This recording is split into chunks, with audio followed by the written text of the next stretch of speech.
Hello everyone, I'm Sharpedo43 once again, bringing you all week 7 of the DBL, or Development Battle League.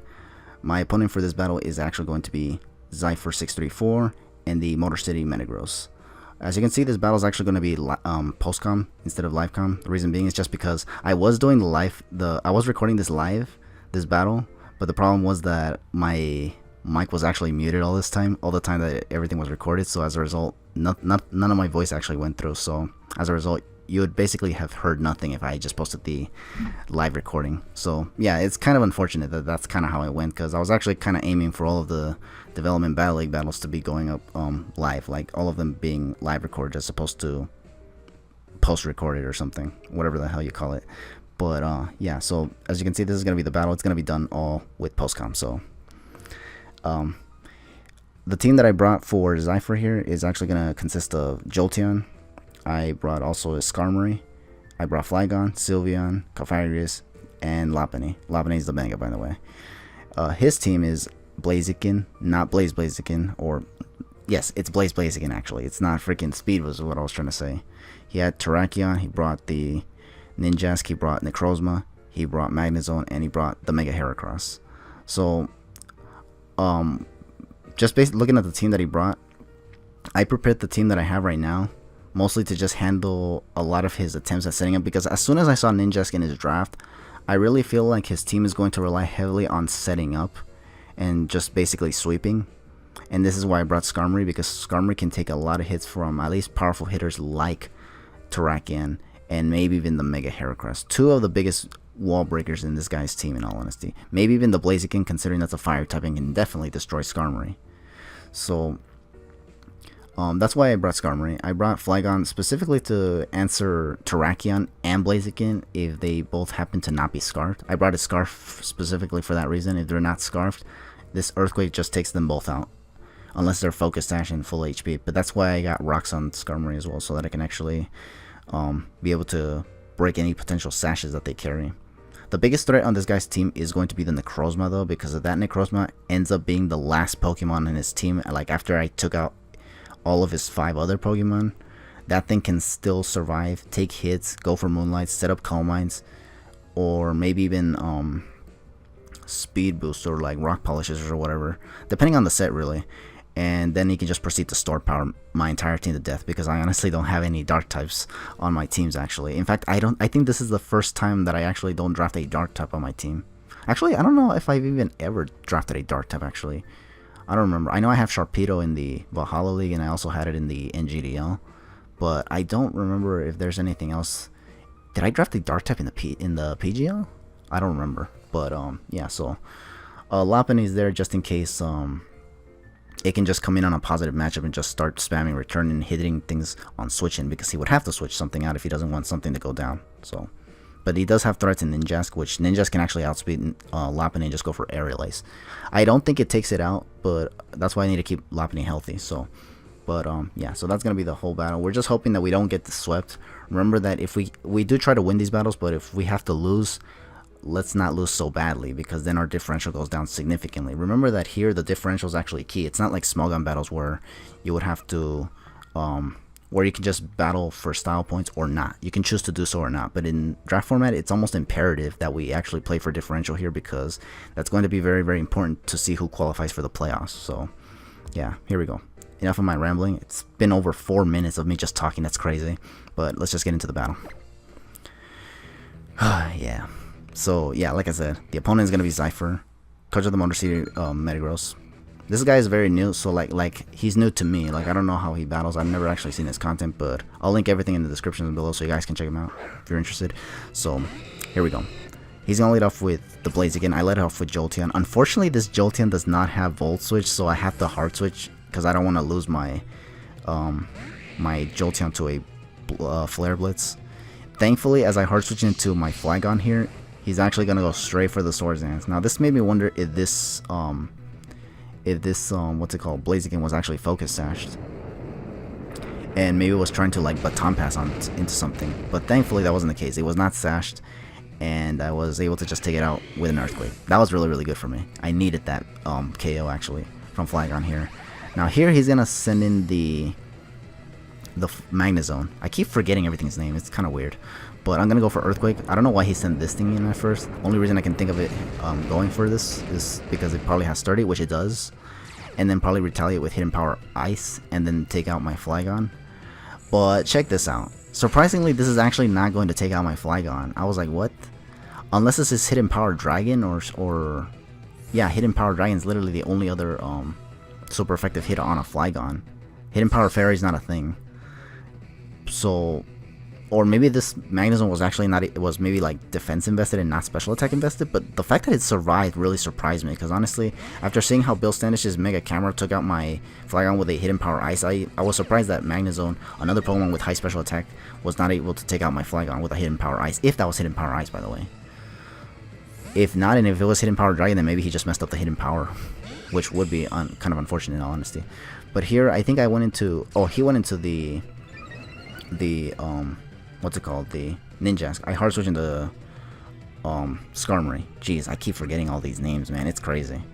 But here I just go for Iron Head. I think he protected like a couple times here just to see what I do, and I just kept going for Iron Head. I wanted to like pressure him to see what he wanted to do. Would he hard switch or would he just stay in?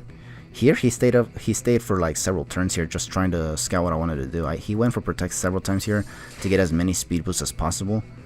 Now here I went for Iron Head. I was thinking of going for Rocks here just because I was thinking, would he go for protect again or would he Baton Pass? It's because the thing was that I didn't want him to Baton Pass into anything. I didn't want him to Baton Pass into the Terrakion nor the Mega Heracross, because if he did, we could just get destroyed in all honesty. So, and in fact here he actually does Baton Pass into the Mega Heracross, and I actually do in fact go for the Whirlwind here, predicting that switch. This was a fortunate prediction. Like, I wasn't sure if he had actually Baton Pass here, but I just was like, YOLO, let's see if he actually does it, and he actually did, so it was actually crazy.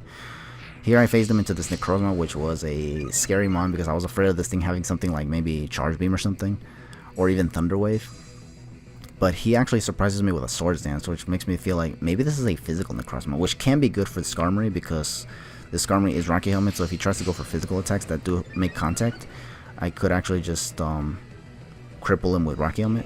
But here, he does go for another Swords Dance, which makes me glad I went for Whirlwind, because if he raises that thing to +6, literally nothing stops it, honestly. Or I will lose a couple mons before everything else comes in. So I just went for Whirlwind. I phased him back into this Magnezone that had only 1 HP left, and because I got the Rocks up this time, I was in a good position, and I was able to take out the Magnezone. Now here he's forced to send in the Mega Heracross here. Now here at first I honestly thought he would go for Close Combat. He actually ends up going for Rock Blast here, and I can kind of see why he would go for that instead of Close Combat. Is because he didn't want to get the defense drops, so that if I attack him with Brave Bird here, he'd just go down to 1 Brave Bird. Unfortunately for me though, I don't have Brave Bird on this Skarmory. I actually had Iron Head. The reason why was because I think I was afraid of him bringing Florges or something, and I also wanted to do some damage to the Terrakion. Like if he goes for Close Combat, I take the hit and I'm weakened, I can just go for an Iron Head to get a lot of damage off. That's why I didn't, for some reason I didn't think that the Heracross would have been that big of a threat.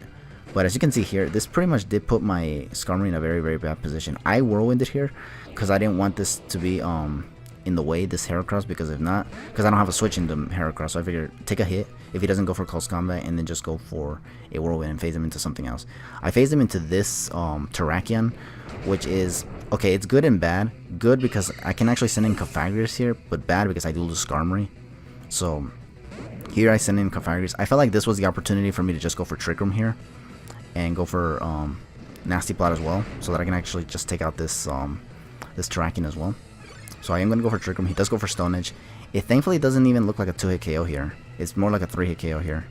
But here, this is where it got risky. I went for Nasty Plot right here, and I was afraid that if he gets the Stone Edge off this turn and crits me, that would have been the whole game. Thankfully, he did not even bother going for the Swords Dance. I mean, Stone Edge. He instead goes for Swords Dance, which allows me to still have my Cofagrigus relatively healthy and send this thing al carrer with Ghost DMZ here.